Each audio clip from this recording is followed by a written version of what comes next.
Listo, ya comenzó la grabación. Entonces, nuevamente, buenas noches. Bienvenidos a la sesión del día de hoy.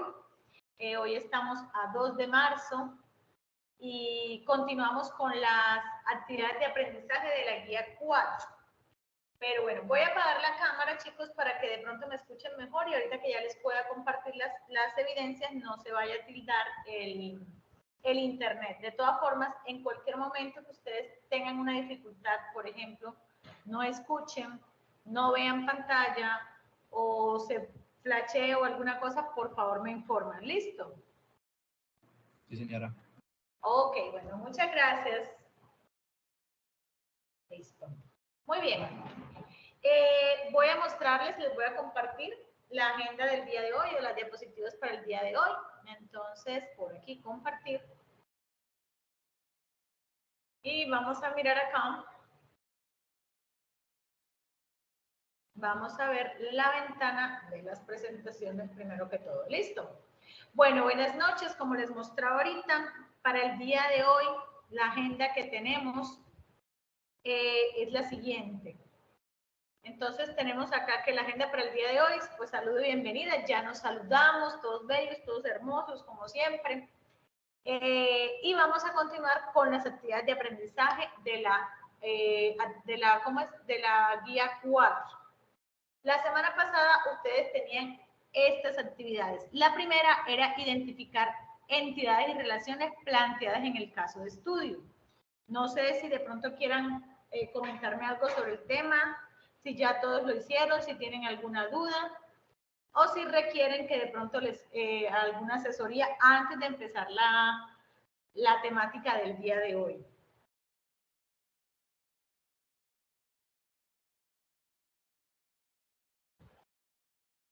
¿Sí me están escuchando o fue que a todos les fue muy bien con ese trabajo? Sí, me estaba escuchando. Ah, pues porque yo estuve mirando y todavía hay muchos que no me han enviado la evidencia, entonces no entiendo. Pues, profe, hasta el momento del grupo mío, pues realizamos la tercera actividad, pues de manera correcta y pues yo realicé mis actividades. Ok, bueno, me alegra muchísimo. Bueno, la otra era diseñar el modelo conceptual y lógico de acuerdo al caso de estudio. Y por último, modelo conceptual y lógico para el proyecto de desarrollo de software, ¿cierto? Bueno, de todas formas, chicos, yo voy a tomar los días viernes, por ejemplo, el día de mañana voy a tomarlo para revisarle todas las actividades y hacerle la respectiva retroalimentación. Ya miraremos si es requerido de pronto que la próxima semana saquemos un espacio para las personas que de pronto no logren terminar la evidencia o que tengan que hacerle alguna, ¿cómo se llama? Alguna mejora, que de pronto pues pierdan la evidencia y se requiera una explicación adicional. Listo, esperemos que no, pero bueno. Igual el tema no era tan difícil, creo que el tema de entidad de relaciones es relativamente fácil, sobre todo para ustedes que ya, según lo que he visto en las temáticas, ya han visto parte de programación. Entonces, son muy pilosos. He visto unos trabajos por ahí antes de, pues, revisando como los trabajos que ustedes habían hecho antes, y hay unos trabajitos muy bien hechos, entonces eso da razón para pensar que ustedes son muy, muy pilosos. ¿Listo? Bueno, para esta semana tenemos estas dos actividades. La primera es unas evidencias de conocimiento. Vamos a empezar a ver una temática que se llama programación orientada a objetos. Adicional a programación orientada a objetos, tenemos un tema que se llama, ay, se me olvidó, maquetación. Enseguida lo miramos, son 3 temas. El primer tema, que es el de programación orientada a objetos, les pide, al segundo tema que ustedes tienen que trabajar son UML, pero yo creo que ustedes ya UML lo trabajaron, según lo que yo miré en la programación de este programa, ya lo revisaron. Y el otro es prototipado y enseguida lo vamos a tomar. Listo, entonces, para la primera actividad, chicos, básicamente lo que ustedes tienen que hacer es leer toda la temática de programación orientada a objetos. Basado en eso, ustedes deben de realizar un glosario de terminología utilizada en PO. De aquí en adelante, siempre que ustedes escuchen la palabra POO, va a ser programación orientada a objetos. Listo. explicándolo con sus propias palabras. Voy a agradecer grandemente que no lo coloquen copy-paste, porque entonces me van a entregar el mismo trabajo todos. La idea es que lo expliquen con sus palabras. En su propio concepto, explicar cuáles son las características y los principios o pilares básicos de la programación orientada a objetos. Entre esos elementos tenemos, pues miren que ahí les muestran unos. Clases, herencias, objetos, métodos, eventos, atributos, abstracción, encapsulación, polimorfismo. Se deben seguir las normas básicas de presentación de un documento, ya ustedes lo conocen, deben tener mínimo una portada, una introducción y unas conclusiones. Y no se le olvide, por favor, colocar las bibliografías y respetar derechos de autor. ¿Listo? Para que lo tengan en cuenta. Cuando colocamos toda la información exacta como la escribe un autor, debemos referenciarlo. Y cuando tomamos información y la parafraseamos de una página en específica, debemos colocar su bibliografía. Bueno, básicamente, ¿qué van a entregar? Un taller. ¿En qué formato? Taller en PDF. Mínimo 3 hojitas de contenido. Contenido, o sea, contenido aparte de portada, introducción y conclusiones. ¿Es claro esto, muchachos? Sí, señora. Bueno, el taller de conceptos lo van a encontrar en, bueno, yo creo que nosotros ya, o todos ustedes conocen y tienen idea de dónde es la ruta para entregarlo, pero si no, al final de la formación voy a dar un espacecito para explicarles dónde deben enviar la evidencia. Bueno, seguimos, tenemos una segunda actividad. La segunda actividad va a ser un informe de entregables, pero ya va a ser enfocado al proyecto. Fíjense, el primero es un taller. Simplemente van a hacer un taller de glosario. Eso no tiene pierde. ¿Hasta aquí hay alguna duda con respecto a esto?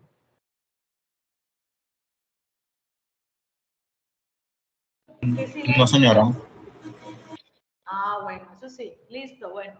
Ahora, con respecto a esto, vamos primero que todo a leer toda la documentación para que ustedes puedan entenderla. Dice, los entregables son los tangibles que se generan como resultado de los procesos del proyecto de software, sus descripciones, estados posibles y la fuente del producto. Pueden ser de un proceso o una entidad externa del proyecto como el cliente. Entre los ejemplos, vean, esto que está aquí mostrándole va a ser los ejemplos. Ya todos ustedes descargaron la guía de aprendizaje. Sí, señora. Bueno, les voy a indicar exactamente en qué página estamos trabajando. Estamos trabajando en la página, para que lo tengan en cuenta en sus trabajos, estamos trabajando en la página 6. ¿Listo? En la página 6. Para que se vayan ubicando en su guía de aprendizaje. Nuevamente, en su guía de aprendizaje, nos dice, ¿cuáles son esos posibles productos? Especificación de requisitos, que ya ustedes hicieron especificación de requisitos de su proyecto. Eso fue la primera actividad de proyecto que ustedes realizaron. Diseño de software. Ustedes ya empezaron el diseño de software cuando hicieron los primeros diagrama de casos de uso. Si yo no estoy mal, ustedes ya lo dieron haber hecho. Hicieron un diagrama de actividades, diagrama conceptual. Bueno, ya hicieron unos diagramas y es parte del diseño del software. Bueno, registro de trazabilidad no creo que hayan hecho todavía, casos de prueba tampoco, reportes de prueba tampoco, captura de requisitos, especificaciones del sistema de pronto, manuales de usuario, etc. Estos que están acá, chicos, los que están en el cuadrito azul, son ejemplos. No quiere decir, aunque la guía los menciona, no quiere decir que van a hacer uno de cada uno de estos. ¿Me hago entender?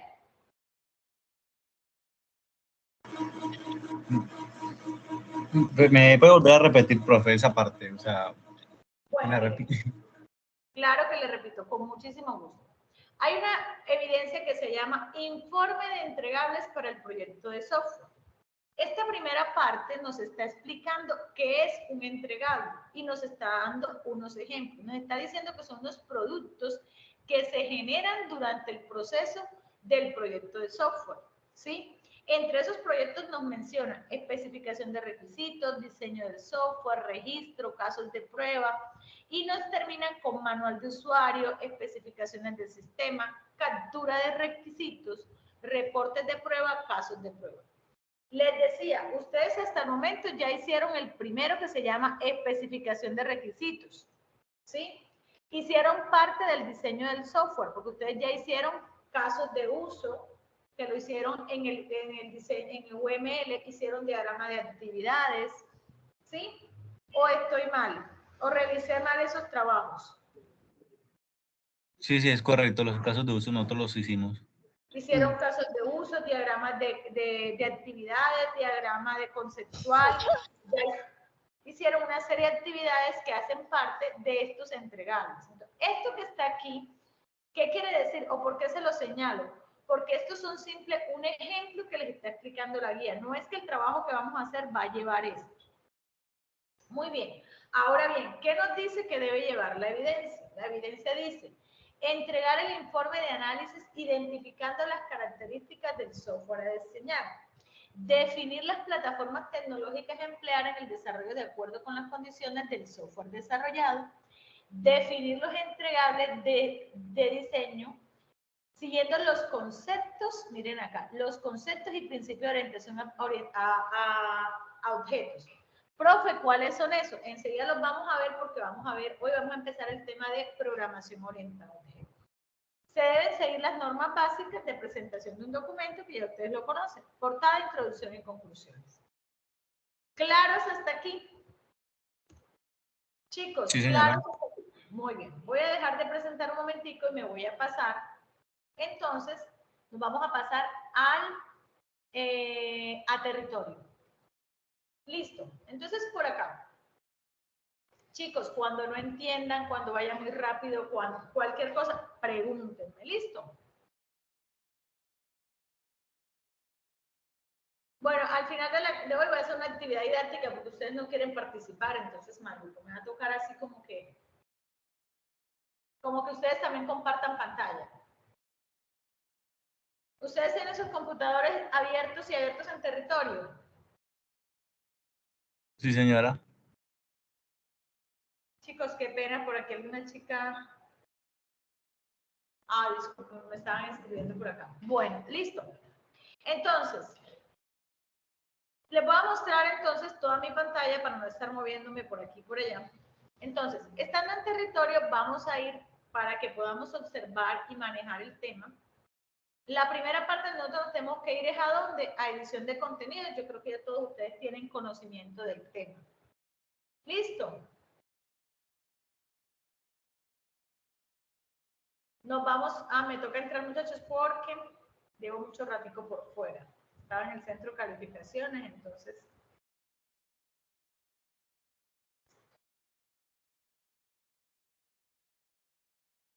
Muy bien, entonces, chicos, nos vamos acá. Ustedes son... miren todos los grupos que tengo. ¡Oh, Dios! Aquí está. Nos vamos entonces a edición a contenido del curso. Nos vamos a ir a proyecto, vamos en la fase planeación, actividades 4, material de formación. Ya trabajamos conceptos generales de bases de datos y nos vamos a conceptos de programación orientada a objetos. ¿Ven mi pantalla? Sí, señora. Ok, muy bien. Entonces, vamos a trabajar lo que es la programación orientada a objetos. La programación orientada a objetos, chicos, en resumen, es un paradigma. ¿Qué es un paradigma? Es una forma de programar. Yo creo que ya ustedes empezaron a ver un poco de programación con la profe Doris. Y yo creo que ustedes trabajaron una programación que se llama lineal o estructurada, que simplemente cada una de las líneas y vamos leyendo de arriba hacia abajo, por decirlo así, o sea, vamos en una secuencia ordenada. La programación orientada a objetos trabaja de forma diferente y eso es lo que vamos a trabajar acá. Pero cuando ustedes le hablan de programación orientada a objetos, se refiere a una forma de programar, una forma de organizar o de volver la realidad, volverla o sea, un modelo de programación. Es decir, cómo vemos un objeto de la vida real, cómo lo volvemos un objeto en nuestra programación para poder trabajar en él. ¿Listo? La idea, chicos, es que ustedes todos esos documentos, no sé si ustedes lo acostumbran a hacer, pero les reitero, es importante que los lean. Si no leen los documentos, ustedes van a quedar a medias. ¿Listo? porque no va a ser suficiente con la horita y media que yo dedique para esto si ustedes no leen los documentos. Importante, si ustedes pudieran leer los documentos antes sería mucho mejor. ¿Para qué? Para que cuando yo empiece a escribir, a darle la clase, ustedes terminen y si tienen una duda me la puedan preguntar. ¿Correcto? Listo. Bueno, listo chicos. Entonces aquí, vámonos acá un momento y nos vamos a ir directamente a la programación orientada a objetos. Bueno, la programación orientada a objetos es un concepto que inició en los años 70. ¿Listo? Que apareció en la mano de un lenguaje que ustedes ya conocen que se llama UML, ¿cierto? Lenguaje de modelado unificado, ¿cierto? Que ustedes con este hicieron los casos de uso y varios diagramas. Y refiere a componentes gráficos. Listo. Entonces, según este señor Bosch, en el 2007, para que un sistema o modelo sea orientado a objetos, debe tener los siguientes modelos, que son abstracción, encapsulamiento, modularidad, jerarquía y polimorfismo. ¿Alguno de ustedes de pronto había escuchado estas palabras antes? Aunque no fuera en programación. De pronto abstracto, sí. Abstracto, sí. ¿Qué es algo abstracto? No sé cómo explicarlo. ¿Ustedes no le han dicho de pronto alguna vez, no, mira, ese chico tiene una belleza abstracta o esa chica tiene una belleza abstracta? No, me suena más como, o sea, de pronto cuando uno trabajaba en artística que decían hagan un dibujo abstracto, no sé. Por Más o eso, menos. es una forma difícil bueno, por acá es un chiste más bien. En mi tierra, cuando usted le dicen, usted es una chica abstracta, es una chica difícil de entender su belleza. ¿Ya? ¿Por qué? Porque no es, o sea, como tú dices, en pintura es algo que no es común, ¿sí? Y que es diferente a lo que normalmente estamos acostumbrados a visualizar. Listo, ¿alguna vez de pronto ha escuchado encapsulamiento o a qué se le viene esa palabra? ¿Qué palabra se les viene a la mente cuando les dicen encapsulamiento? Viene siendo como a guardar algo, ¿no? Dentro de algo. A guardar algo más pequeño dentro de otro, volverlo más pequeño, ¿cierto? Se suena mucho como cuando decimos comprimir. Cuando decimos que utilizamos el software, por ejemplo, WinRAR, que lo que hacemos es comprimir varios archivos. Tenemos modularidad. ¿A qué creen ustedes que se llama modularidad?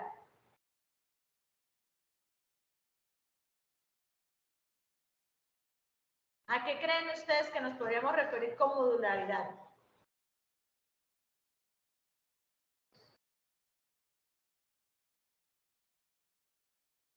Cuando nosotros estamos en un lugar y nosotros, por ejemplo, ustedes han visto esas oficinas actuales que les dividen, no es una oficina y le hacen una pared a cada cosa, sino que van haciendo como unos modulitos.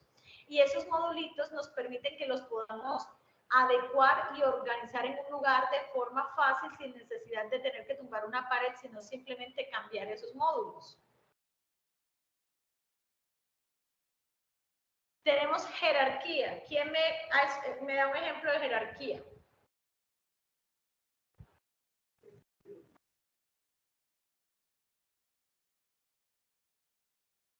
Jerarquía, chicos. O les voy diciendo por nombre propio. A ver, Adriana, ¿usted qué opina que Profe, es eso de... jerarquía en la programación creo que debería ser, digamos, empezar desde lo más importante a lo más bajo, digamos. O sea, sí, tener como prioridad lo más importante en un código. Y de ahí empezar a hacer el código de lo más importante y ir bajando, digamos, los niveles. Bueno, podríamos decir que es como ir bajando en niveles y de igual forma, si yo estoy de adentro, ir subiendo en jerarquía. Que yo creería que eso igualmente es lo principal en la programación oriental, que es como evitar la repetición de código. Okay. Entonces uno empieza con algo, digamos, en definir las variables, que sean variables que se van a utilizar mucho. Entonces se colocan de primera con un, digamos, que yo lo tengo con... O sea, yo lo tengo en un curso que yo lo estoy haciendo y se empezó así. Sí. Eso se llama, yo tengo aquí la carpeta, ya le digo. Dale, Keiner. Bueno, básicamente, chicos, para que mientras Keiner nos puede terminar el ejemplo, la jerarquía es como qué va de primero y de qué dependemos. O sea, yo tengo dos variables y de pronto esas dos variables pueden pertenecer a una variable global. O cuando vimos, no sé si ustedes ya vieron el tema de vectores y matrices. Listo, profe, aquí. Dime. Digamos que yo tengo aquí en un código que estoy, que estoy haciendo con Platzi, que o sea, de principio tenemos es una función, digamos, Sí. que va a ser la de iniciar juego. Sí. Porque digamos que si uno crea una función primero de seleccionar un personaje, estamos empezando mal, porque lo primero que se debe hacer es iniciar el juego. Claro. Entonces o sea, sería algo... Si hablamos de jerarquía, ahí hablaríamos, yo creo que más que de jerarquía es de prioridad. Prioridad. Porque es que da primero, yo no puedo empezar a jugar si todavía no he iniciado el juego. Sí, ahí yo creería que sería más un ejemplo de prioridad. Listo, pero muchísimas gracias, Keiner, por tu aporte. Listo, entonces continuamos, tenemos polimorfismo. Bueno, vamos a ir adelantando, pero el polimorfismo es que cuando algo tenemos le afecta a todos los demás. Vamos con la abstracción.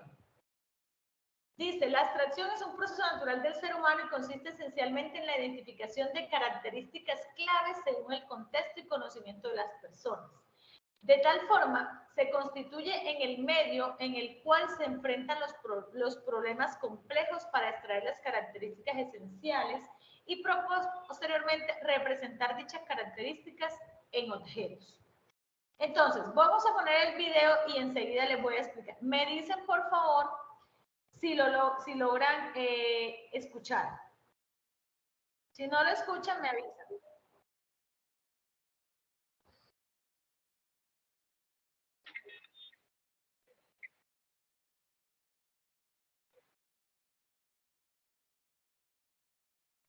Se debería estar escuchando, porque no se escucha.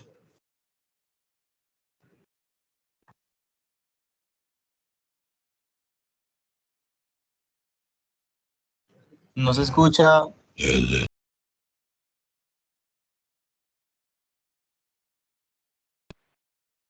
Ninguno escucha. Chicos, No, ninguno no. escucha. Señora. Ninguno, nuevamente lo voy a poner.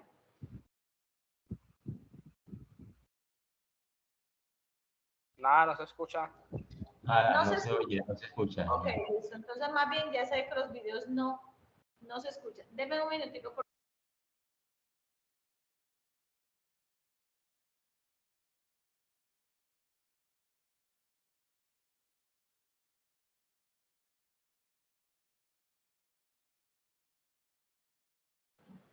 Ok, listo, qué pena con ustedes. Entonces, chicos, la abstracción se enfoca a la vista externa de los elementos, el cual permite separar su comportamiento de su implementación e ignorar detalles internos. Mediante la abstracción hay un énfasis en el qué y qué hace algo, y no en cómo y el cómo debe implementarlo o cómo funciona. Bueno, aquí nos muestran un proceso de abstracción, pero básicamente, como no lo podemos observar, les voy a explicar un poquito de la abstracción. La abstracción es, por ejemplo, el señor Keiner y mi persona, ambos somos personas, ¿cierto? Todos dos tenemos la característica o somos personas, entonces el objeto como tal podría ser persona. De ambos se pueden abstraer unas características. Por ejemplo, su nombre, mi nombre, y son características en común. Mi nombre, mi apellido, mi edad, mi altura, igual con cada uno de ustedes. Sin embargo, cada una de esas características es diferente. Entonces, ¿cuál es el concepto de abstracción? Que yo de un objeto puedo abstraer diferentes características comunes y nombrarlas en un solo objeto. Es muy parecido a cuando ustedes estaban viendo digamos que el modelo entidad-relación, que veíamos que decía, ¿cuál es la entidad? Decimos, por ejemplo, persona, ¿cuáles son sus características? Entonces decíamos nombre, apellido, Solo que acá se habla no de una persona, sino de muchas personas, y a esas todas personas le traemos las características comunes. ¿Sí me hago entender? Sí, señora. Sí, señora. Dime, Keiner, ¿sí entendiste? Sí, señora.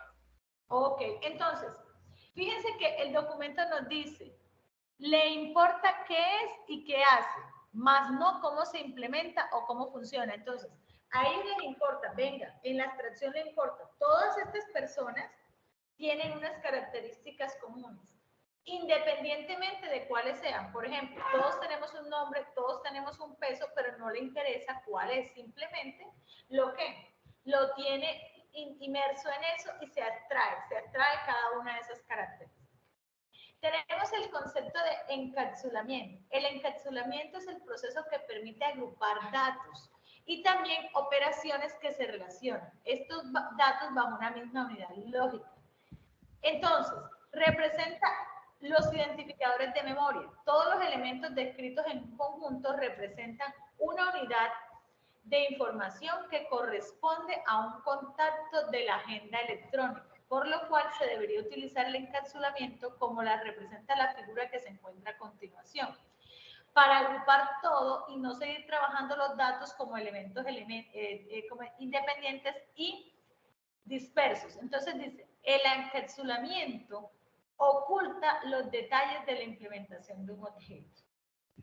La encapsulación además trae consigo los llamados ocultamientos de datos, que consiste en la posibilidad de separar los elementos esenciales con los que opera la interfaz externa y pública de los detalles de su implementación interna y privada. El encapsulamiento es un proceso que se debe realizar luego del proceso de abstracción. Bueno, un ejemplo de encapsulamiento es el control remoto de un televisor. Al revisar la siguiente información se comprende el porqué. Vamos a ver si me deja entrar. Entonces dice acá. Este aparato agrupa varios elementos que tienen funcionamientos particulares, pero en conjunto permiten la manipulación a distancia del televisor. En la parte de acá, como usuarios de un control remoto, no es esencial para su implementación interna y privada, es decir, con la interacción de las ondas de luz de baja frecuencia o las señales que son decodificadas por los aparatos electrónicos. Y acá dice, adicionalmente como usuarios de un control remoto, interactuamos con él mediante una interfaz pública, es decir, sus botones, colores, botones, que tienen un identificador que es conocido para nosotros y mediante el cual manipulamos el televisor. Entonces les voy a explicar, digamos que este ejemplo del encapsulamiento. Nosotros, cuando utilizamos un televisor con su respectivo control remoto, sabemos que ellos interactúan entre los dos. Y a través de comandos, él se comunica. Cuando nosotros mandamos y le hundimos un botón, él lo que manda es una señal. Y esa señal es entendida por el televisor. Pero dentro del televisor suceden y hay diferentes elementos y comandos que cada vez que usted hunde un botón interactúan. Pero para el usuario son ¿qué? Indiferentes. ¿Me hago entender? Un poquito. Les voy a mostrar otro ejemplo. Acá en la introducción, chicos, nos muestran una representación de identificadores de memoria. Miren, este cuadrito que ustedes ven acá, chicos, si ustedes lo alcanzan a observar, es una información que nosotros tenemos almacenada en el computador. ¿Qué sucede? Nosotros tenemos un nombre, un número de acceso rápido, un apellido, una dirección, un correo, unas notas, un alias y un teléfono. ¿Sí? Esto es la información ¿de qué? De una persona, puede ser. ¿Hasta aquí es claro? Sí, señora. Bueno, resulta que esta información nosotros la tenemos almacenada en el computador. Cuando nosotros la vemos en el computador, nosotros que vemos un formulario donde nos muestra solamente el nombre, el acceso rápido, el apellido, la dirección, el correo, las notas, el alias y el teléfono. Nos muestra los que son azulitos. Pero resulta que internamente nosotros tenemos una dirección de memoria en la cual está guardado. ¿Para qué? Para que cuando usted le dé clic en un botón para ver el nombre o cuando lo vea en la pantalla, el computador sepa en qué parte de la memoria del disco duro está almacenado este nombre. Entonces, esto se llama identificadores de memoria. Entonces le dice, venga, esta información de nombre que es la 0x3456, esta es la ubicación donde está en el computador. Pero nosotros como usuarios, cuando entramos, por ejemplo, a Facebook, nosotros no vemos esto. Nosotros vemos simplemente el nombre. Pero internamente está ocurriendo una serie de transacciones y de elementos de código, entre ellos la ubicación de dónde está guardada esa información para poder acceder a ella. Y para nosotros como usuarios eso es indiferente. Entonces, cuando hablamos del concepto de encapsulación, es, venga, vamos a agrupar todo eso.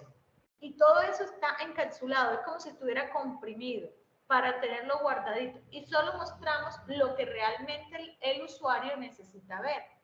Entonces, si nos miramos acá donde estábamos trabajando el tema de encapsulamiento, fíjense que el gato, nosotros vemos solamente lo que está por fuera, pero internamente están utilizándose una serie de cosas, pero estas cosas nosotros aquí las vemos como unos elementos, pero realmente cuando hablamos de programación estamos hablando de una cantidad de datos que están ocultos, ¿sí? Para el funcionamiento de un programa, puede ser una interfaz, pero que el usuario no le es indiferente porque no las ve. Hasta ahí es claro el tema. Señora, sí, señora. El concepto de encapsulamiento. Bueno. Listo. Modularidad. La modularidad es la propiedad que permite dividir una aplicación o sistema en partes más pequeñas. Idealmente deben ser muy independientes, bajo acoplamiento y altamente funcionales, de alta cohesión. Voy a mostrarles la infografía, sin embargo, la idea y la tarea es que ustedes se la lean. Les voy a dar un ejemplo específico de modularidad. Fíjense esto que está aquí. ¿A qué se les parece esto? Estos cositos de colores.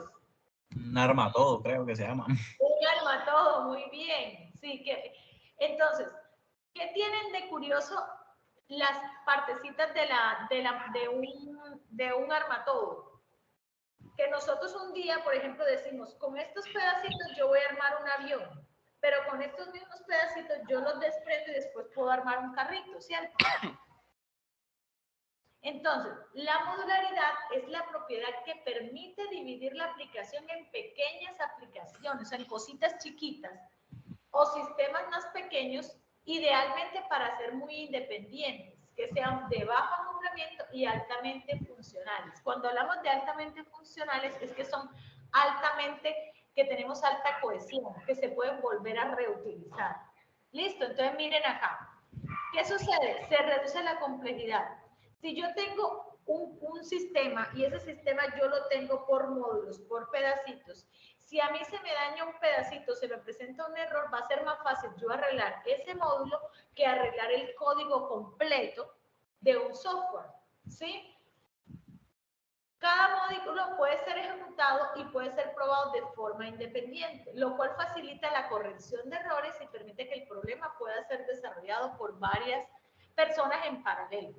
Es decir, cuando ustedes están trabajando en una empresa, ustedes están desarrollando. Si yo trabajo de forma modular, yo puedo decirle tener un grupo de trabajo, por ejemplo, 5 personas, y el uno puede estar haciendo el módulo, por ejemplo, de inicio de sesión, el otro puede estar trabajando la base de datos, incluso en la misma base de datos el uno puede estar haciendo las consultas, la parte de los usuarios, otro puede estar haciendo los productos, y al final, como son pedazos del programa, módulos, yo los puedo unir y reutilizar.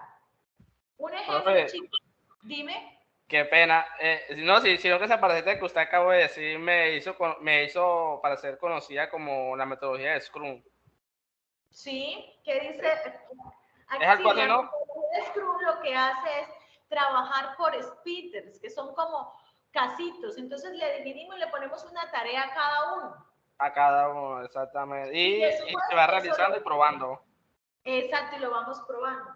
Entonces, miren muchachos, muchas veces uno dice, no, es que desarrollar un software es una cosa de locos. Cuando yo estoy adquiriendo experiencia, no sé si de pronto aquí algunos ya han tenido la experiencia, se va a dar cuenta que, por ejemplo, uno desarrolla el módulo acceso de usuario. En ese módulo nosotros decimos, venga, este módulo me sirve para que cada vez que vayan a entrar a mi programa, me validen si el usuario y la contraseña son válidas.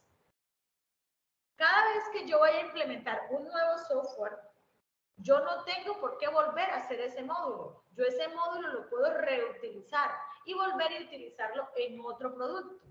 ¿Sí? Un ejemplo, si ustedes se fijan cuando ustedes entran a Google, ¿ustedes a Google cómo entran? Hola, chicos. Diga, profe, diga. ¿Ustedes cómo entran a Gmail? Por dirección. Del correo y la contraseña.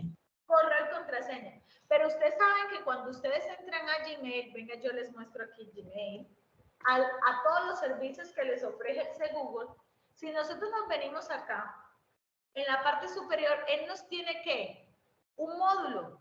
Y cada uno de estos elementos son ¿qué? Son softwares diferentes. ¿Y qué hacemos? Cuando nosotros vamos a acceder a cada uno de ellos, ¿el que nos pide? Simplemente... El correo. Ah, ¿cómo así? Espere, que aquí me escribieron un mensaje, chicos, discúlpenme. Didier, ¿qué pasó? Miren lo que le pasó. ¿Quién conoce a Didier? ¿Quién conoce a Didier, muchachos? Hola, profe. No, disculpe, no soy yo. No sé quién será ese. Ah, Pero no soy yo. No. Entonces, ¿quién colocó eso ahí? Uy, sabrá. Vamos a, chicos, yo creo que esta semana yo les voy a pedir el favor de que todos verifiquen, que saquen su, ya yo iba a llamar a averiguar qué había pasado. Qué broma de mal gusto. Bueno, voy a solicitar, chicos, que traten de hacer su correo Soy Cena para que ustedes solo puedan entrar a la sesión, solo puedan entrar las personas invitadas. Listo, que sea por el correo de ustedes. Sí, porque eso también pasaba mucho el año pasado. Alguien se metía y comenzaba a hacer cosas ahí en las clases. Sí, eso es estupidez. A ver, profe, yo cuando empezó cuando empezó lo de la cuarentena y todo eso, que yo estaba estudiando recursos humanos, uy, profe, eso pasó muchas veces. Se metían a las clases. Vamos a hacer algo, vamos esta semana, incluso yo voy a solicitar a Administración Educativa para ver si me dan los correos de cada uno de ustedes y los que no para que se los activen, para que solamente puedan ingresar invitación por correo. O sea, yo no les voy a mandar la invitación así libre, sino solamente invitados. ¿Listo? O sea, personas que yo les mande el correo. Porque la verdad sí me asustaron. Y no me parece una broma de mal, o sea, una broma de muy mal gusto. Listo, chicos, volvamos a nuestra realidad. Entonces les estaba explicando el tema de modularidad. Entonces resulta que ustedes cada vez que van a entrar con Google, ustedes utilizan la misma interfaz para ingresar. Incluso él les dice, ¿quieres entrar? Ustedes van a abrir otro, diferente a las de Google. Por ejemplo, ustedes quieren entrar a una página nueva donde, digamos, ustedes leen documentos y le dice, ¿se quiere ingresar con Facebook, con Google o una diferente? Ustedes normalmente, ¿qué le dicen? Con Google, ¿cierto? Y es la misma interfaz. Entonces, ¿qué estamos haciendo? Tomando el módulo de Gmail o de Google, lo estamos tomando y lo estamos pegando dentro de ese dentro de otro software. Entonces, ¿qué estamos haciendo? Utilizando solo el módulo. Yo no estoy entrando a Gmail ni estoy revisando el correo, simplemente estoy utilizando el módulo de ¿qué? De acceso o de ingresos. ¿Sí me hago entender? Sí, señora. Entonces, lo que estamos teniendo son módulos. Entonces, yo puedo decir, venga, yo tengo el módulo de impresión, por ejemplo, de imprimir documentos. Yo puedo tomar ese mismo módulo, que va a ser un pedazo de código, y ponérselo a todos mis programas. Y yo no tengo que estar haciéndolo constantemente. Entonces, la modularidad me permite eso, reutilizar mis pedazos de código en cada parte. Otra cosa que me permite, si yo tengo un error y mi problema es de impresión, yo no tengo por qué revisar todo el resto del código, yo solamente voy y reviso el módulo de impresión. Y si ustedes se fijan, cuando ustedes entran a cualquier programa, por ejemplo Word, miren, cada una de estas cosas que están aquí están divididas por módulos, miren, módulos. Cada uno de estos es un módulo. Si yo tengo un problema, yo le puedo decir, por ejemplo, al técnico, o le escribo a Microsoft, venga, yo tengo un problema con esto. O yo voy a imprimir y me genera un problema. Yo que sé que tengo un problema con la impresora. ¿Por qué? Porque todo está modular. Otro ejemplo de modularidad. Ustedes se fijan en un computador de escritorio está hecho por partes. Y si se daña el disco duro, ¿usted qué hace? Quita el disco duro y vuelve y lo pone. Si se le daña la memoria, quita la memoria y vuelve y mete la otra memoria. ¿Listo? Entonces, si se fijan, ¿cómo es? La importancia y la utilidad del concepto de modularidad. ¿Sí es claro? Hello, me siento hablando solita. Discúlpeme, pero sí me gusta saber que están atentos. Bueno, seguimos con jerarquía. Entonces, las jerarquías son las clasificaciones y ordenaciones de las abstracciones de un problema. Permiten comprender de forma general la estructura de un sistema y favorecen en algunos casos la reutilización de características y comportamientos abstracciones definidas. Las jerarquías que se producen desde el punto de vista de la estructura de objetos se les conocen como agregación, composición, y jerarquías que se producen desde las estructuras de clases que se les conoce como generalización y especialización.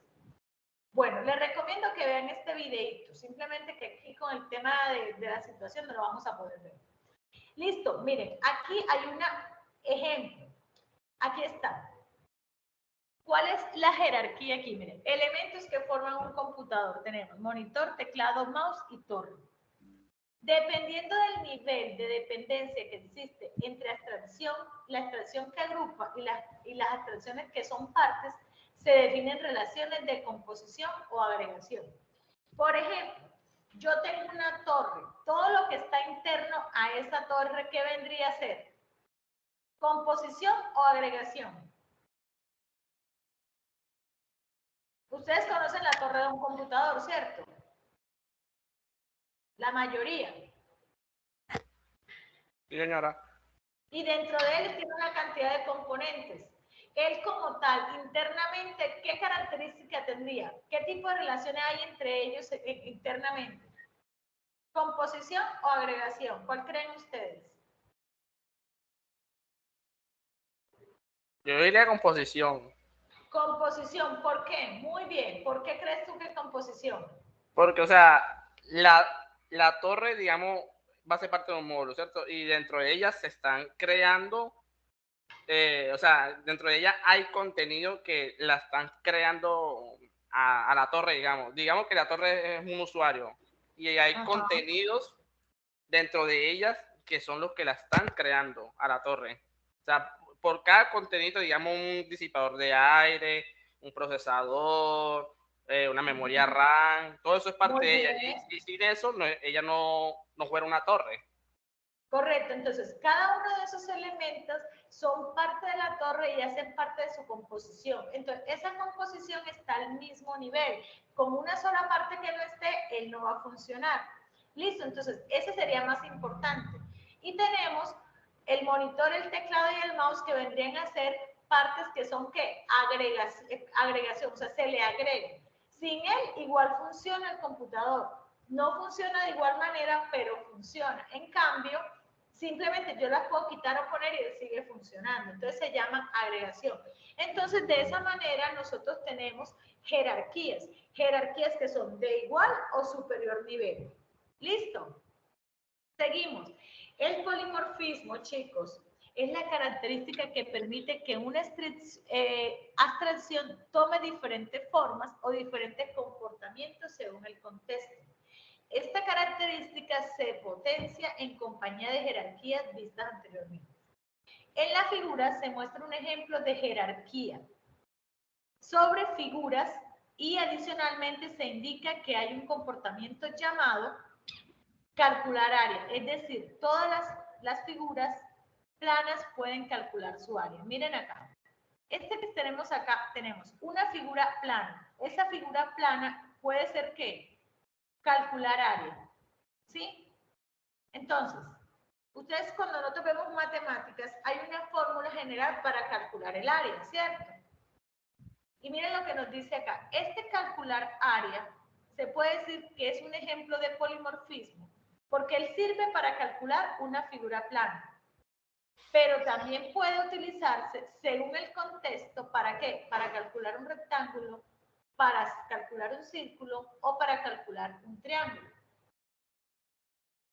Esa es la característica de polimorfismo. ¿Sí? Sin embargo, en cada una de ellas va a dar un resultado muy diferente y va a cambiar. No sé si me hago entender o si es claro el ejemplo.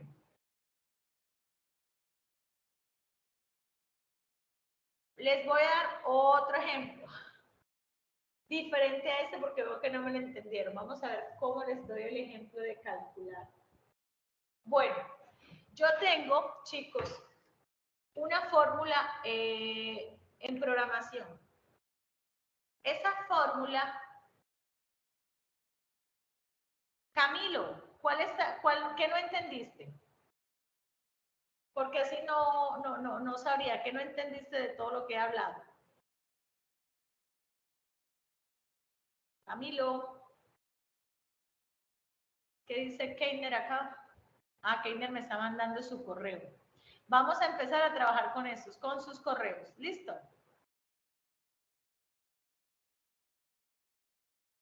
Muy bien. Aquí no sé, pero Camilo me tienes que decir que no entendiste.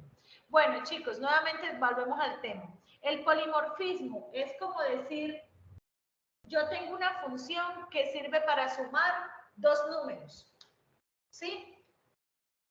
Y esa misma función se aplica en contextos diferentes. Por ejemplo, yo la puedo usar para sumar dos números negativos o para sumar dos números positivos, para sumar dos números enteros, para sumar dos números reales.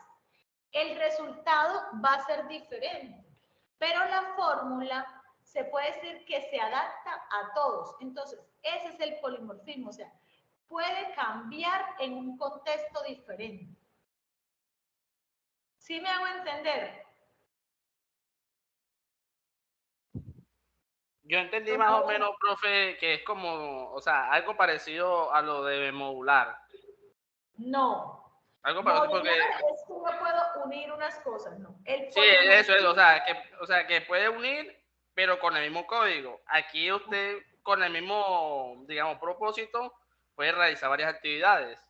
Es correcto. Yo puedo hacer varias actividades con el mismo código, ¿sí? Pero va a funcionar diferente en cada uno de los lugares donde yo lo coloque, dependiendo del contexto. Es como, por ejemplo, digamos que un cantante, el cantante puede cantar, ¿cierto? O bueno, un instrumento musical. Digamos que el instrumento puede servir para cantar diferentes tipos de música y va a sonar diferente según el tipo de contexto. Por ejemplo, un piano lo pueden estar utilizando en un grupo de salsa, lo pueden estar usando en un grupo vallenato, en un grupo de pop, pero va a dar sonidos diferentes en cada uno, pero es necesario en todo. Entonces se le llama polimorfismo a la capacidad de cambiar según el entorno y la necesidad que tengamos. ¿Sí me hago entender hasta allí con esos ejemplos? Yo, o sea, si no me equivoco, si me equivoco, corríjame, sería, por ejemplo, cuando estamos programando, también cuando usamos el sí, el sí y el sí no. Ajá. Que lo podemos usar en varias sesiones, que nos dé resultado diferente, pero se está aplicando lo mismo. O sea, si digamos este cantante no es, entonces este. Entonces sería después, si este cantante no fue este instrumento, sería este. Bueno, eso ya es un tema de programación, no. Yo estoy hablando es un no, o sea, lo que quiero decir es el ejemplo, profe, el ejemplo. Lo que Lo que dice, Sí, lo que dice Gabriel, Keiner se llama una condición. condiciones, sí, eso son no, sí, condiciones. o sea, pero yo no estoy tanto como por la programación, sino por el ejemplo. Ok, bueno, digamos que tomémoslo del tema desde el punto de vista del tema. Listo. Igual, a medida que empecemos a trabajar en la programación orientada a objeto, ahorita que avancemos en el tema, van a mirar cómo va avanzando el tema. ¿Listo? Entonces, hasta aquí serían como las características. Muy bien. Ahora vamos a mirar lo que son clases y objetos. Las clases, chicos, bueno, en programación orientada a objetos se trabaja con clases y objetos. Esto es muy parecido cuando ustedes estén trabajando en sus documentos o cuando estaban trabajando las clases, cuando estaban trabajando los atributos, los diagramas de clases, los diagramas de entidad-relación. Entonces, las clases y los objetos son el corazón de la programación orientada a objetos. Aquí está. Y en la construcción de estos elementos se refleja cada una de las características del paradigma orientado a objetos. Revisando en el apartado anterior, algunas veces parece que ambos elementos se trasplazan, es decir, se parecen. Y en algunas otras partes parece que estuviéramos hablando de lo mismo. Por lo cual a continuación se ampliará un poquito el tema. Bueno, un objeto pueden ser cosas tangibles como un avión, un auto, un televisor. Roles o papeles como un gerente, un cliente, un vendedor. Organizaciones como una empresa o un departamento. Interacciones como transacciones o contratos. Incidentes como vuelos, sucesos o accidentes. Lugares como muelles, carreteras, etc. Si ustedes se fijan, esto es muy parecido a lo que vimos en entidad-relación. ¿Recuerdan? ¿Qué es una entidad? Toda cosa de la cual yo puedo hablar o la puedo graficar o la puedo tener en cuenta en un mundo digital. Aquí es lo mismo, solo que aquí a esto se le llama como objeto. ¿Sí? Aquí no se le llama entidad, sino que se le llama como objeto. Aquí no se le llama clase, sino que se le llama objeto. ¿Sí me es claro hasta aquí? Sí, sí, señora. Ok, entonces ahí me disculpan que yo les voy dando como ejemplos o un paralelo con otro tema, pero es una forma de que ustedes lo puedan entender. Los objetos se comunican con otros objetos por medio de mensajes y una estructura que se describe en la siguiente tabla. Miren, un elemento, la identidad, que es el nombre, me permite distinguir un objeto de otro. ¿Sí? Yo me llamo Derlis, uno de ustedes se llama Keiner, otro se llama Daniel, otro se llama Fry. ¿Eso es qué? Tenemos la misma característica, pero cada una de ellas nos permite distinguirnos de un objeto u otro. O sea, que una persona en la programación orientada a objetos, nosotros somos ¿qué? Objetos. ¿Sí? Atributos o propiedades. Chicos, aquí las propiedades a atributos son el estado. ¿Que son qué? Representan las características del objeto. Son parámetros que lo definen y lo diferencian de otros objetos. Si ustedes se fijan, es muy parecido a lo que estábamos trabajando en entidad-relación. Acá, que en vez de atributos se le llaman como estados. ¿Sí? ¿Y cuáles? Las características. Alta, flaca, delgada. Entonces, cada una de esas le ponemos. Un ejemplo de atributo sería, por ejemplo, la cédula, el número celular. La cédula, el número de celular, la cédula no, el documento de identidad. Siempre trabajen con documento de identidad porque puede que no sea siempre la cédula. Chicos, y tenemos los métodos. Los métodos representan el comportamiento del objeto, es decir, las acciones que se realizan o manejan los datos. Cada método consta de un nombre de método y el cuerpo donde se implementan las acciones. Entonces, ¿qué son los métodos? Vamos a hacer un ejemplo. Métodos, por ejemplo, cualquier acción que yo puedo hacer. Yo soy el objeto. ¿Cuáles son mis características? Que tengo un peso, que tengo una edad, que tengo un nombre, que tengo un apellido. ¿Cuáles son mis métodos? Las cosas que yo puedo hacer. Por ejemplo, yo puedo correr, puedo caminar, puedo estudiar, puedo ver. ¿Son qué? Métodos, son acciones que yo puedo hacer. Si lo vemos en programación, venga, un atributo, un objeto, por ejemplo, el objeto, vamos a hacer un ejemplo, el objeto inventario. Listo. ¿Qué hay en el objeto inventario? En el objeto inventario yo voy a guardar una información. Yo tengo el ID del producto, el nombre del producto. ¿Qué más puedo tener ahí, muchachos? La fecha en que ingresó el producto, la fecha en que salió, la cantidad. ¿Cuáles podrían ser los métodos que yo puedo hacer en el inventario? No sería consultar el producto. Consultar el producto, ingresar el producto, eliminar el producto, sacar el producto, ¿sí? Imprimir un informe, Modificarlo. calificarlo, cuantificarlo. Cada uno de esos viene a ser ¿qué? Ay, se me fue la palabra. Un método. Un método o una acción. ¿Listo? Seguimos, entonces.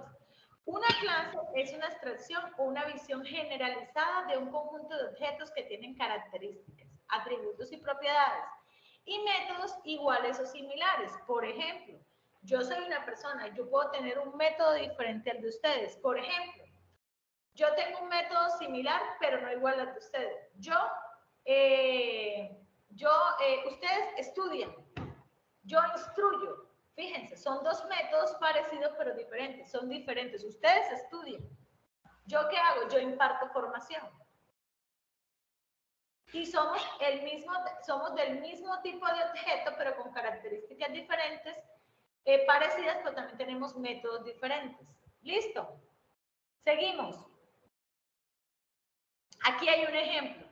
¿Cuál es la clase, muchachos? La clase se llama ¿cómo? Personas. ¿Quiénes son los objetos? Miren, aquí está. ¿Conocen a este jovencito? Bart Simpson, ¿cierto? Yo, Listo. Lisa, esta niña no me acuerdo cómo, Maggie, Marsh y Homero. Todos son ¿qué? Personas, pero para el programa no van a ser programas, sino que son ¿qué? Objetos. Y los describimos en una clase. Y esta clase se llama personas. Y miren lo que tiene aquí. ¿Cuáles son sus atributos o sus características? ¿Sí? O sus qué? O sus métodos, o sus estados. Tienen un nombre, un apellido, una edad, una estatura y un género. ¿Y cuáles son sus métodos? Todos comen, todos hablan, todos ríen, ¿cierto? Puede que unos sí, otros no. ¿Listo? ¿Listo, chicos? Por ejemplo, Maggie tiene el método hablar. No. No, sin embargo, está dentro de la clase. Lo que hay es que identificar a través de programación cuáles usan unos y cuáles usan otros. ¿Listo? Muy bien, seguimos. Una clase es un tipo de dato indefinido, definido por el usuario. No existe una forma concreta, ya que es solo una abstracción. A partir de la definición de una clase se pueden construir objetos. Regresando al ejemplo de introducción, las clases son equivalentes a los tipos de datos y a los objetos que identificamos. Listo, vámonos por acá. Entonces, miren, aquí tenemos clase y objeto, vámonos aquí. Persona 1, miren, aquí ya nosotros, bueno, en programación se le dice instanciar los objetos. ¿Qué es instanciar el objeto? Cuando ya un objeto es una instancia de una clase totalmente independiente de otros objetos de la misma clase.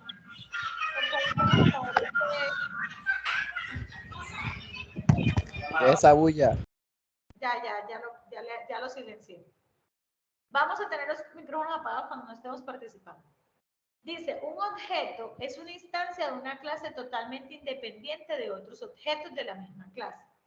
La estructura de los objetos corresponderá a la estructura definida por la clase desde la cual se crea. Asimismo, se observan en la siguiente figura. Entonces, les voy a mostrar. La persona 1 es un objeto. La persona 2 es un objeto. Cuando ya tenemos unos datos específicos, por ejemplo, mira aquí dice, Emilce Pérez tiene 39 años, mide 1,50 y es femenino. ¿Y qué hace ella? Informar sus datos personales. Cuando ya yo la insté, se llama instanciar una clase, este ya es un objeto, de la misma forma que es este, pero son diferentes. ¿Por qué? Porque ya yo tengo unos datos específicos y acá tengo otros específicos. Chicos, regálenme un minutico, por favor.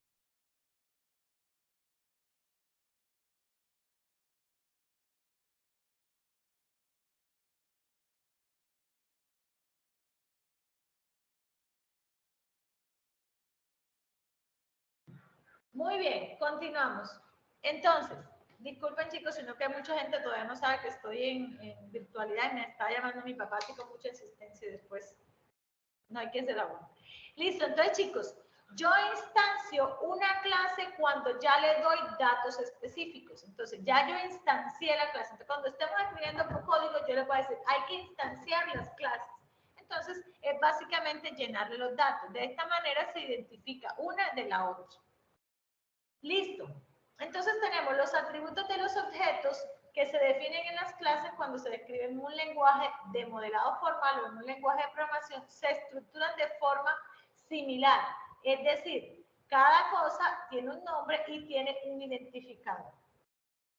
Bueno, aquí hay varios ejemplos. ¿Quién de ustedes allá tiene abierto territorio?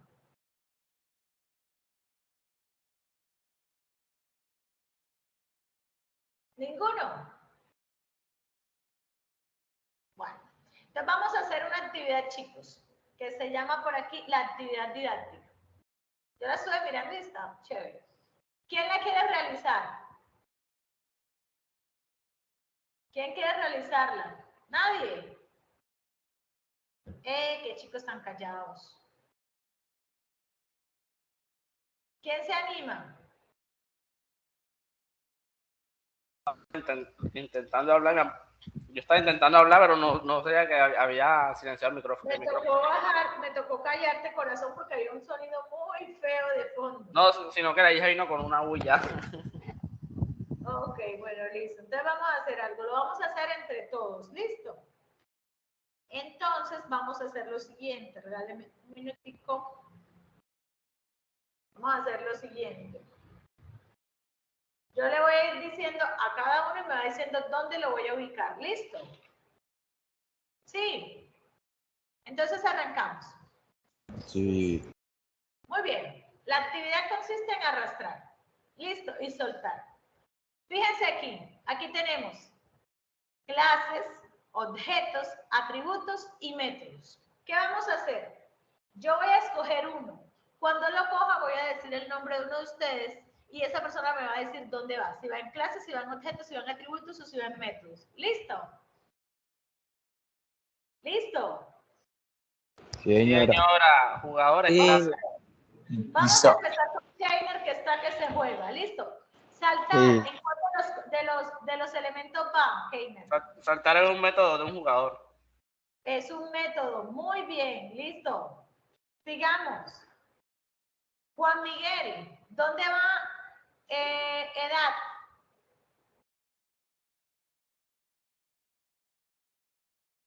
Juan Miguel Hernández. El atributo. Muy bien. Listo. Daniel, ¿dónde va James? Objetos. Muy bien. Fray Pérez, ¿dónde va Falcao? Fray, por favor. No está Fray. Dejó abierto y se fue. Gabriel. Gabriel. Profe, en objetos. Muy bien, listo. Muy bien. ¿Dónde van los apellidos, Didier? Didier. Didier como que sí se lo llevó la policía.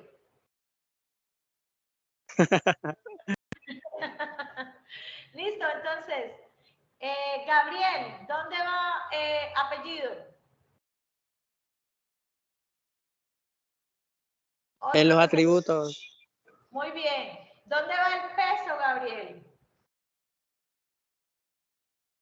En la clase, que no sé. En la clase. Métodos. No, señor. Chicos, el método es No van atributos, profe. En atributo, en atributo. Sí, señor, muy bien, listo. Ah, ese Gabriel, ¿qué hombre? ¿Dónde va a cobrar? Vamos a cobrar el gol. ¿Dónde va? Adriana. Adriana. Adriana como que prendió y se nos fue también para el baño. Listo, Mateo. Profe, Ok. qué pena. Tranquila. Adriana. Método. Muy bien, bueno, por haberte demorado, ¿dónde va la estatura?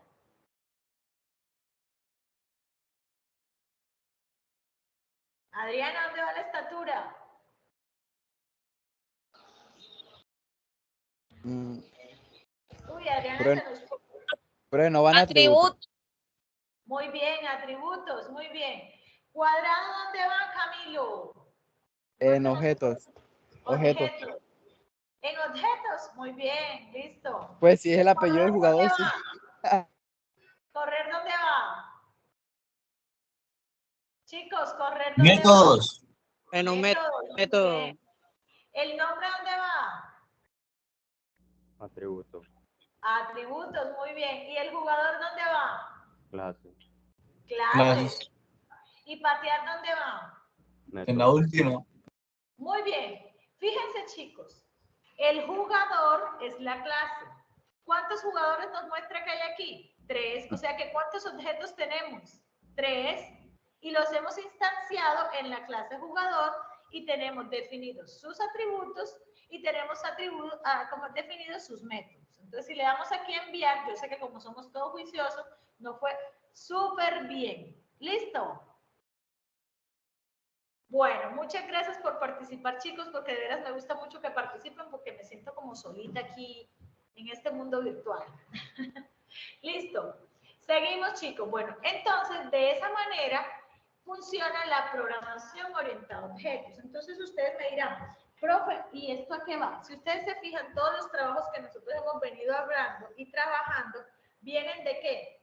De todo el tema de programación orientada a objetos. ¿Por qué? Porque traen clases, atributos, diseños y etcétera, etcétera, etcétera, etcétera. Listo. Entonces, chicos, de este tema van a hacer el primer taller, que es ¿cuál? Sacar un glosario de esta información. Si quieren, lo pueden hacer con ejemplos y hasta lo pueden hacer con imágenes. ¿Listo? Para que les quede más bonito. Seguimos. El siguiente trabajo va a ser de los siguientes temas. Nos vamos a ir acá nuevamente a territorio. Hola. Profe, una preguntita. ¿Ese taller va en grupo o individual? El taller de los conceptos es individual. El trabajo que va a ser, el segundo sí va a ser en grupo. El primero es individual. ¿Cuál? El del glosario. Este.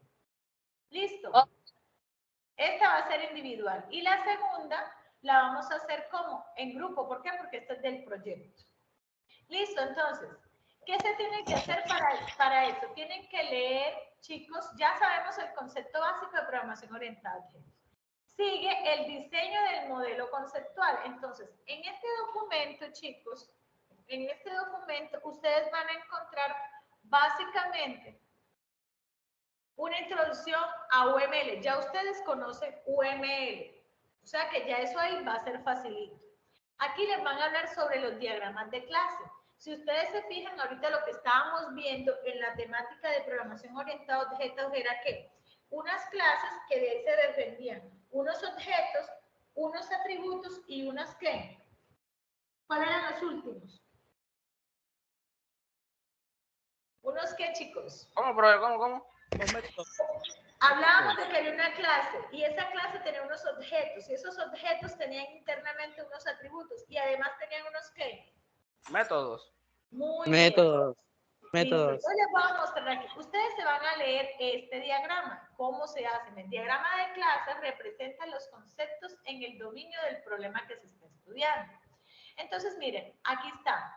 Leen qué es especificación, qué es implementación, porque son puros conceptos. Al final, miren, aquí les explica clase, atributo y método. Fueron lo mismo que yo les expliqué allá. Y aquí les va a mostrar la representación de un diagrama de clases. El diagrama de clases, miren, en la parte de acá va a llevar el nombre, después va a llevar los atributos y en la parte inferior va a llevar los métodos u operaciones. Entonces, de su trabajo, de que ustedes ya vienen trabajando en su proyecto grupal, ¿sí? A propósito, no todos me mandaron los nombres de los grupos, entonces yo no los he podido reagrupar porque hay unos grupos más grandes que otros. Entonces yo necesito que me den los nombres de cada grupito, solo me lo mandaron 2 personas. Listo, entonces, miren, nombre de la clase, cuáles son sus atributos y las operaciones o los métodos van en la parte de abajo. Entonces, miren, aquí habla acerca del control del método. ¿Qué es? Un método si es público o si es privado o si es protegido. Eso lo van a leer y se van a dar cuenta cuando un método es privado, público o protegido. Es decir, privado que lo puede hacer solamente entes internos del software. Le voy a dar un ejemplo. Yo tengo un método que se llama en Facebook, un ejemplo, ver las fotos. Ustedes cuando ya van a poner una foto o su perfil, ¿qué le dicen? Yo quiero que ese perfil sea para cualquier público. Entonces, ¿quién ve eso? Todo el mundo. Chicos, todo el mundo. O yo le puedo decir privado. ¿Qué quiere decir? Nadie más va a ver mi perfil. O solo amigos. Y entonces el protegido sería el solo amigos, donde yo le digo quiénes pueden ver mi perfil. Entonces, ¿Quiénes sí, quiénes no? Exactamente. Este es más o menos el ejemplo cuando ustedes lean este tema. Miren, aquí hay una representación de una clase. Miren, les dice producto, y aquí tienen que decir código y el tipo de dato. Nombre, el tipo de dato. Precio, el tipo de dato. Y miren, aquí está. Dice obtener precio. ¿Ese es qué? El método, y le están diciendo que es un método público, o sea, cualquiera puede obtener el precio del producto. Calcular el total es público. Miren que está acá. Listo. Y aquí les van a hablar sobre el tema de relaciones entre clases, que tenemos asociación, dependencia y generalización. Aquí les explican, es muy parecido cuando veían diagramas que decían de uno a muchos, de muchos a muchos, y ahí lo van a encontrar. Listo. Entonces, miren, por ejemplo, aquí hay unos ejemplos. El profesor enseña a quién? A muchos aprendices. Un aprendiz es evaluado por quién? Por un instructor. El instructor comparte con muchos aprendices y así sucesivamente van a encontrar. Van a tomar el tema de herencia, van a leer el tema de herencia múltiple y sucesivamente. Entonces, después de que se lee este tema, que si ustedes se fijan es muy complementario con el anterior, el último tema que van a leer es esto, diseño del modelo conceptual, ya lo vimos, y diseño de patrones.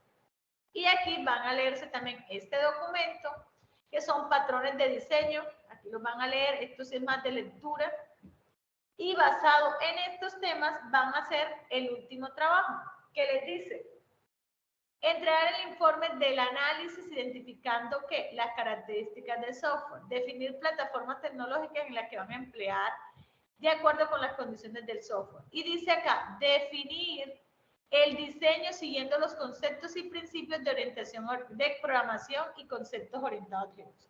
Conclusión, ¿qué van a hacer, chicos? Van a hacer un diagrama de clases, ¿sí? Y van a definir las plataformas tecnológicas en las cuales ustedes van a trabajar en su proyecto. ¿Listo? ¿Claro hasta aquí?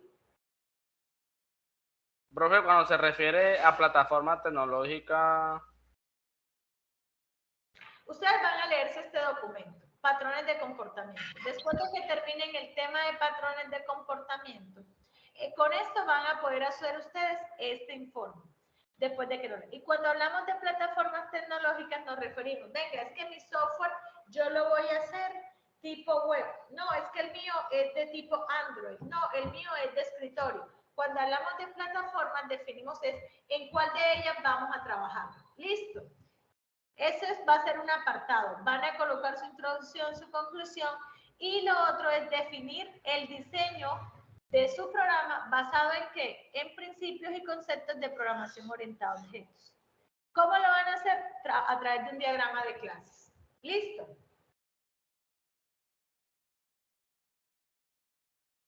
Listo. ¿Preguntas hasta aquí? ¿Tienen dudas? ¿El tema estuvo claro o es muy difícil? Es sencillito, es muy parecido a los anteriores. Pero tenemos hasta el otro domingo, ¿cierto? Digo, hasta este domingo. No, este domingo no. Este trabajo lo van a tener plazo para montarlo en plataforma hasta el 8. ¿Listo? Ah, bueno. ¿Listo, chicos? Nos vemos nuevamente en la sesión el día jueves de la próxima clase, de la próxima semana, el día 9. La tarea va a estar abierta para montarla hasta el miércoles 8. De todas formas, chicos, sí me gustaría que si tienen alguna pregunta, alguna duda, por favor, me la pregunten ahora. Y si no, pues ya me escriben por el interno. Chicos, necesito que me definan quiénes son los grupos. Entonces, para yo definir los grupos y la cantidad de gente, les voy a mandar por el grupo un link para que me coloquen quiénes son los integrantes del grupo. ¿Listo? Para que me den la información y poderla agrupar. Y si veo muchos en un grupo, poderlos reajustar. Profe, yo tengo una pregunta. Dime, Keiner. Pues, en el curso se va a ver la programación CSS. Corazón, te voy a ser sincera y es la siguiente. Yo apenas estoy arrancando con el curso virtual. Con la ser instructora virtual. Yo no he podido revisar pues todo porque es un contenido muy largo. Cuando yo trabajaba de forma presencial, para nosotros los instructores, en nuestros programas, de forma presencial, cada instructor escogía el lenguaje en el que enseñaba.